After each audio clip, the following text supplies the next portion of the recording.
Honey, sit down and get yourself a beverage because there is far more to this Karoline Leavitt sister-in-law ICE story than they want us to know. Ooh, Danielle has the tea, y'all. I have been a little obsessed with this whole mother of Karoline Leavitt's nephew being detained by ICE story, and it has layers. Do y'all want to get into it with me? Let's do it. We want people, Rick, to come in, but we want them to come in legally. They have to come in legally. Right now we have an invasion. Bullshit. And can we just take a moment on this Thanksgiving 2025 to give thanks for how terrible Donald Trump looks in this clip?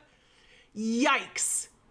This was over a year ago, and he looks that bad. The whole come here the right way thing that the racist anti-immigration crowd loves to chant is and always has been a bunch of bullshit, because the feds, the Trump administration, they are the ones arbitrarily deciding who has and who has not come here the right way. And apparently a DACA recipient who came to the US when she was 6 did not come here the right way, because that 6-year-old, she should have had her paperwork in order.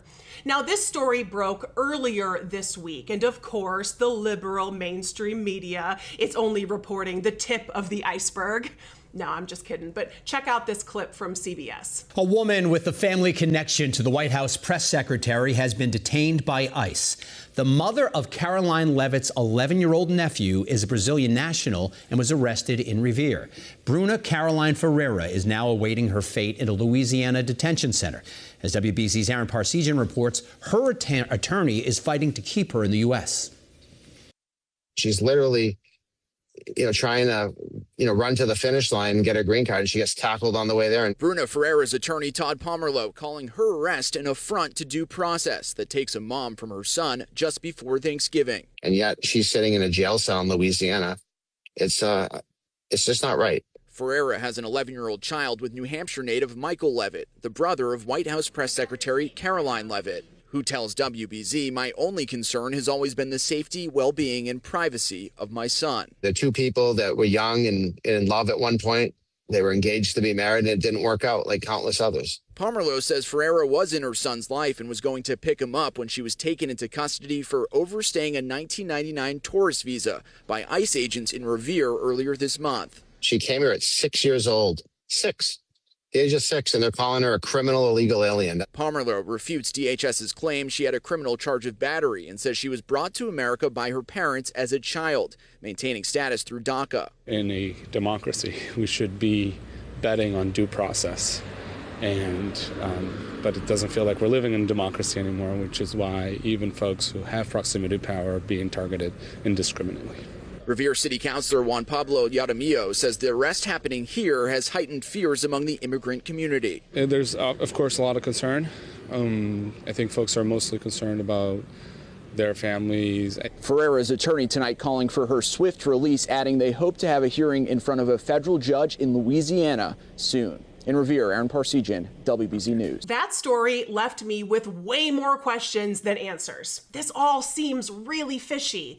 And because Karoline Leavitt is tangled up in this mess, there has to be more to the story. Take it away, Danielle. Honey, sit down and get yourself a beverage because there is far more to this Karoline Leavitt sister-in-law ICE story than they want us to know. So Karoline Leavitt's brother had a baby with this woman who was a DACA recipient. Said brother wins $1 million through one of those DraftKings fucking betting apps and leaves his baby mama and marries a woman that looks just like his fucking sister. And now him and his new wife conspired to report his ex to ICE to have her picked up, therefore giving them full custody of his son, which he did not have. And honey, I have absolutely no fucking doubt in my mind that that rat, no-lipped bitch Karoline Leavitt was smack in the middle of all of it. Honestly, they sound like fucking upstanding people plotting to take a boy away from his mother. I'm sure the boy will thrive without his mother. But tell me more about the MAGA being family first and whatnot, while simultaneously ripping children away from their parents. And if you doubt her for even a second, take a look at Karoline Leavitt's brother and sister-in-law.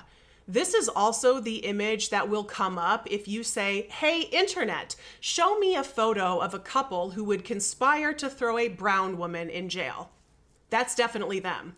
And I know that shit is really dark for Bruna right now, the mother of Michael Leavitt's child, because she is in an immigration detention facility. But I hope she at least takes a little bit of comfort knowing she really dodged a bullet by not marrying his bootlicking ass. Ferreira's attorney says prove it in response to the Department of Homeland Security's claim that she is a criminal alien, because they know, just like the rest of us, that all DHS has to do is claim someone is a criminal, and they think that gives them permission to detain whoever they would like and send them to this Louisiana facility that is known as the deportation capital of the United States. Every day, hundreds of immigrants arrive at this airport in Alexandria, Louisiana, and are marched along the tarmac in shackles and handcuffs.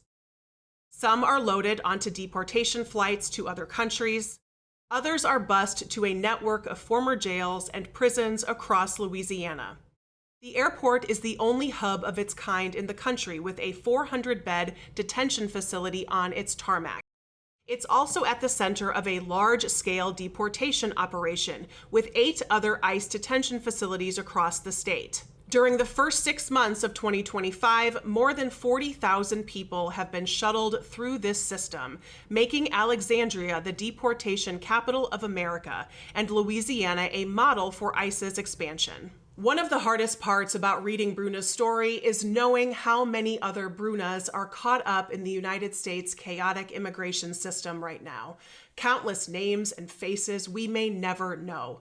But Bruna's story gives us the opportunity to shine a light on this injustice, on this heartless overreach by our government. And I hope this holiday season, when your stupid uncle says all they have to do is come here the right way, you turn to him and say, "Oh, really, Uncle Larry? Have you heard the story of Bruna Ferreira?" And when you finish that story, you stand up from the table, push your chair back, and say, "Don't you think if the government can just decide that Bruna is a criminal and arrest her, they could do the same thing to you?" And then you drop your fork and walk away to thunderous applause. There is definitely going to be way more of this story coming out, and you bet your turkey we're going to be covering all of it. So be sure you subscribe to Really American. And share this video with someone in your life so we can keep the conversation going. For Really American Media, I am Corinne Straight. Thanks so much for watching. I'll see y'all next time.